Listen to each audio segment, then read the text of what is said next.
자, 이제 초기 파트너십을 튼튼하게 구축하라. 그렇게 초기 파트너십을 더 탄탄하게 구축하라. 스포티 CEO 다니엘 에크 이야기인데, 2000년 스웨덴에서 불법 음원 복제가 만연해서 음반 산업의 전체 수익이 80% 감소할 만큼 상황이 심각했다. 다니엘 에크는 당시에 과감하게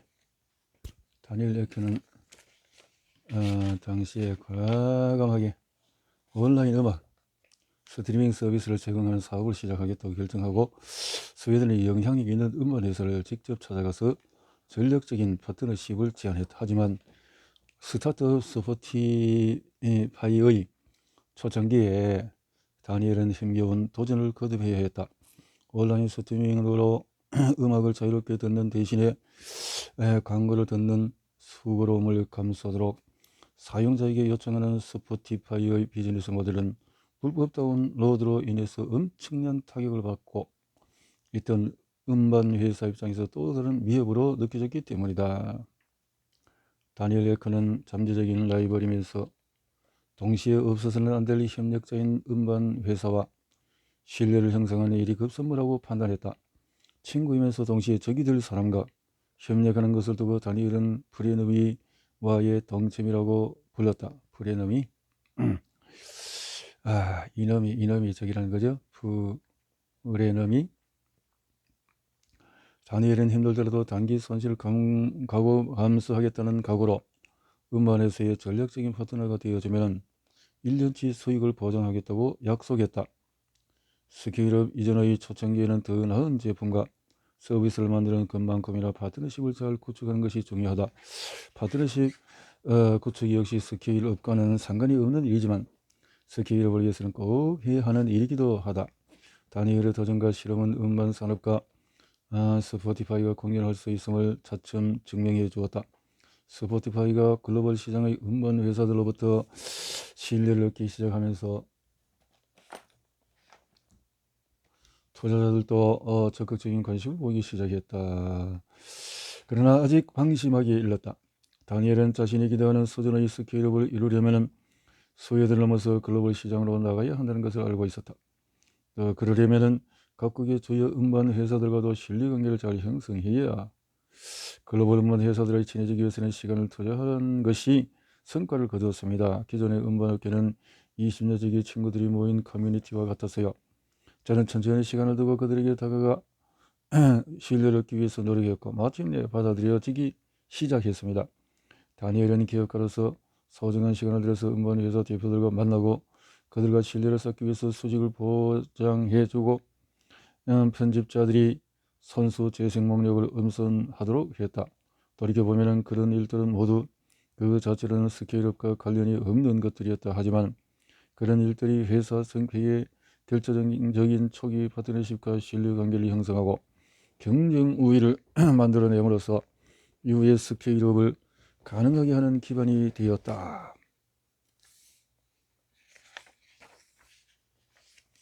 스포티파이는 무려 3억 4,500만 명의 사용자를 확보했으며 벤처 펀드로부터 25억 달러 이상의 투자를 유치했다. 위협적인 장애물과의 공존이라. 23엔드미 창업자 앤 워치츠키 이야기. DNA 검사 및 분석 회사 23엔드미의 창업자 앤 워치츠키는 사업을 시작하면서 다니엘 에크가 직면했던 것보다도 훨씬 더 위협적인 장애물과 싸워야 했다. 바로 고집스러운 의료기관들과 이들을 규제하는 더 고집스러운 정부 당국이었다. 병원에 가지 않아도 개인이 자신의 유전자 정보를 알 수 있다는 대범한 아이디어는 어디에서 비롯되었을까? 이 질문의 해는 인간은 자신의 유전적인 역사에 대해서 더 많이 알 권리가 있으며 이 정보와 지식을 활용해서 자기 건강을 위한 더 현명한 결정을 내려야 한다고 생각합니다. 라고 대답했다.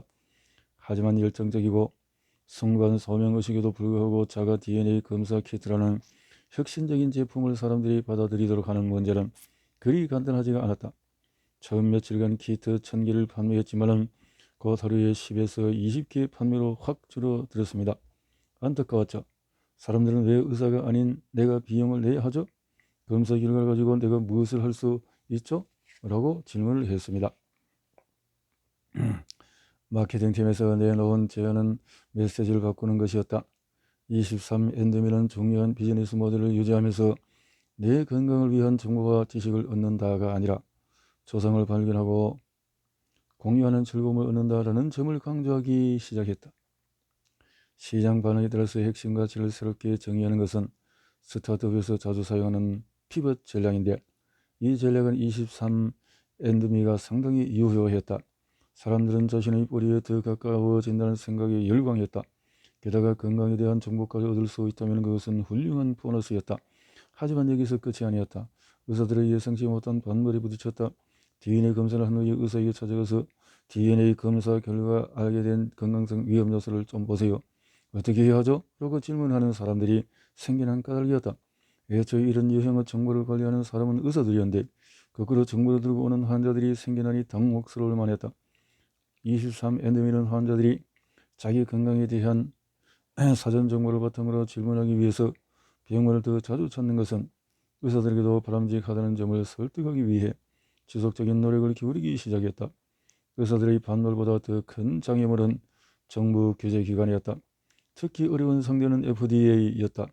23엔드미는 사업을 구상하던 초창기부터 FDA를 접촉해 왔지만 막상 그들은 DNA 검사 키트를 어느 카테고리로 분류해야 할지 혼란스러워했다. 처음에는 연방정부의 허가를 받아야 하는 의료기기로 분류했다가 나중에는 23엔드미가 의학적인 조언을 제공한다는 이유로 헬스케어 제품이라고 주장하며 판매 금지 명령을 내렸다. 제 인생에서 해결할 수 없는 문제와 맞닥뜨린 듯한 최초의 경험이었어요. 생각의 틀 자체를 바꿔야만 했죠. 얘는 좌절했지만 다시 싸워보기로 했다. 그녀는 FDA의 명령이 수정법 제1조에서 보장한 미국 시민들의 기본권을 침해한다고 생각했다. 얘는 사용자를 대표해서 맞서 싸울 준비를 했다. 그런데 FDA의 한 규제 담당자를 만나 대화를 나누다가 한 가지 깨달음을 얻게 되었다. 그는 애인에게 이렇게 말했다. 당신이 정말로 헬스케어 서비스 영역에 변화를 가져오고 싶다면 FDA와 함께 앉아서 몇 년이 걸릴지 모르는 힘든 업무를 감당해야겠다는 각오를 해야 합니다. 애는 이미 헌신할 준비가 되어 있었다. 그리고 보통 기업가라면 하지 않았을 결정을 했다. 신제품 출시를 늦추기로 한 것이었다. 하지만 FDA라는 강력한 장벽이 있었기 때문에 23엔드미가 갑자기 나타난 경쟁자에게 시장을 빼앗길 염려는 없었다. 애는 자신이 그 장벽을 돌파하겠다고 결심했다. FDA 승인을 받는 일은 느리고 때로는 고통스럽겠지만 장기적으로 보면 성장 위한 신뢰 쌓는 것이기도 했다.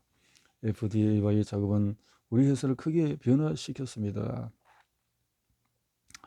FDA 승인 문제를 해결하는 데는 수년이 걸렸으며 여전히 진행 중이다. 그동안에 23엔드미는 더 많은 사람이 유전자 검사를 할 때 얻게 될 가치와 이점을 FDA가 이해할 수 있도록 돕는 한편 꾸준히 사용자 기반을 다져왔다.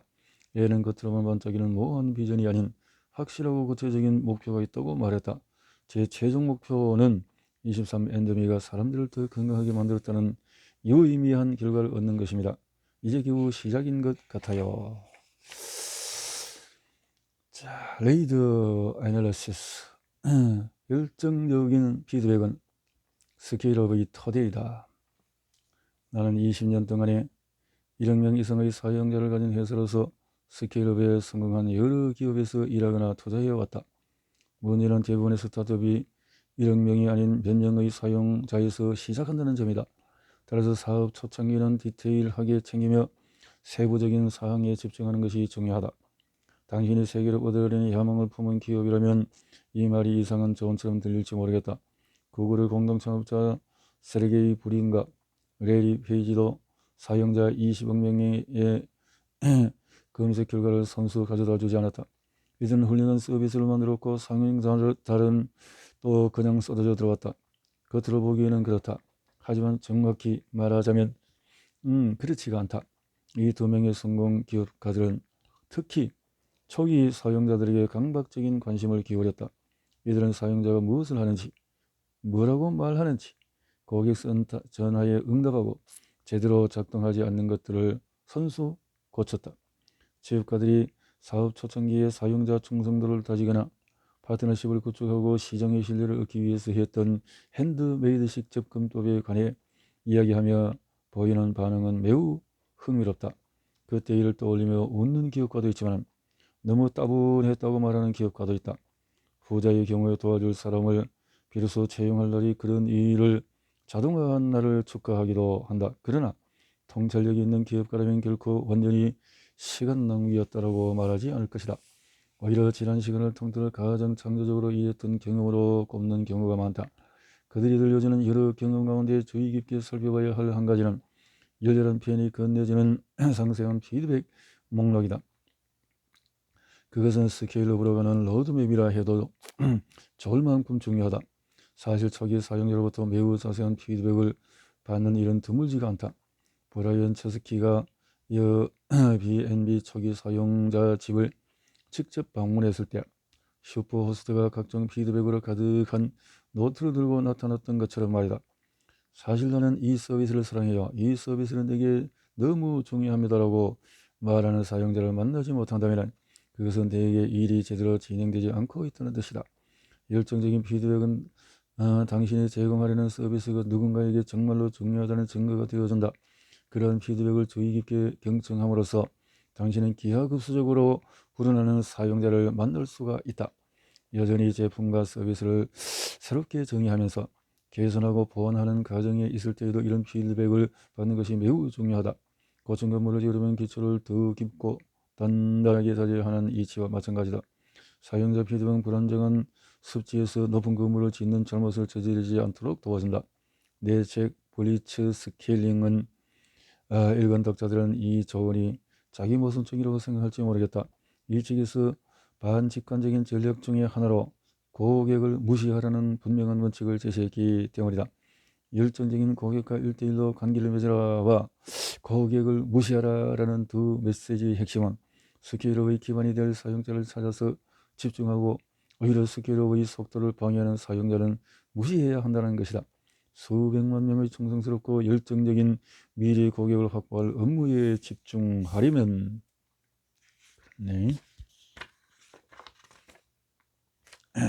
시끄러운 사용자들의 터무니없는 요청에 응답하느라고 귀중한 시간과 자원을 투자해서는 안 된다. 빠르게 신뢰 관계를 형성하는 방법은 기업가들은 파트너, 투자자, 고객, 동료들과 신속하게 신뢰를 쌓아야 한다. 먼저 이해할 것은 빠른 신뢰라는 말이 거의 모순에 가깝다는 사실이다. 일반적으로 신뢰는 오랜 관계의 과정에서 형성되기 때문이다.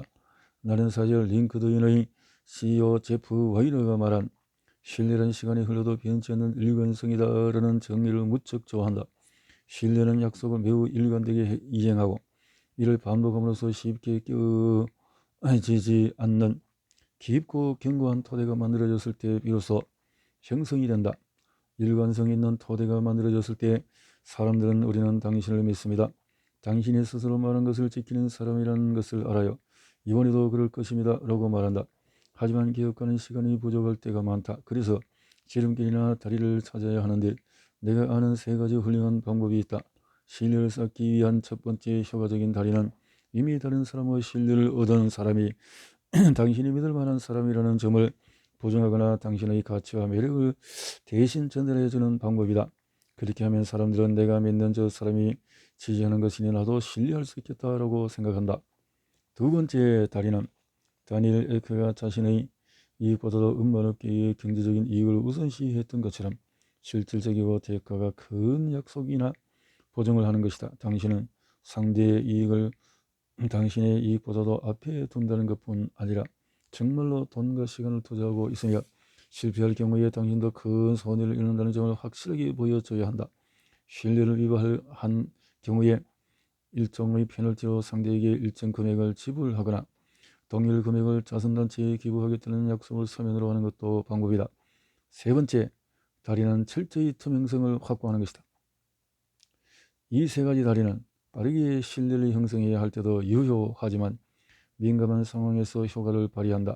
다만 다리를 건설하는 일은 절대 쉽지 않으며 하루아침에 되는 일도 아니다. 오래가는 튼튼한 다리는 양쪽에서 만들어져야 한다는 점도 명심하기 바란다. 레이즈 지오리스. 스킬업 이전에 초창기에 반드시 해야 할 일들은 소수에 집중하라. 소수에 집중하라. 당신의 제품과 서비스를 사랑해주는 100명을 확보하는 것이 그럭저럭 좋아해주는 100만 명을 확보하는 것보다도 중요하다. 소수 집중. 그래요. 소수 집중. 달을 향해 쏴라. 사업 초창기이고 아직 늦지 않았을 때의 사용자 경험을 획기적으로 개선할 아이디어를 생각해내야 한다. 사용자의 심장으로 들어갈 길을 직접 만들어라. 사업 초창기에 하는 모든 일은 사용자 요구에 따라서 맞춤 제품과 서비스를 제공하는 커스터마이징에 초점을 맞춰야 한다. 이 일을 기업가가 선수함으로써 초기 사용자들과 긴밀한 관계를 형성할 수 있다. 적과 동침하라. 당신이 업계에 진입하는 데 장벽이 될 수 있는 게이트키퍼를 포용하고 시간을 들여서 신뢰를 쌓아라. 기준을 설정하라. 사업 초창기에 반드시 당신이 창조하려는 새로운 커뮤니티 행동 기준을 설정하고 규범을 확립하라. 참모 안으로 들어가라. 스케일업을 하기 전에 사용자들과 직접 접촉하고 관계를 형성하기 위한 일을 한다.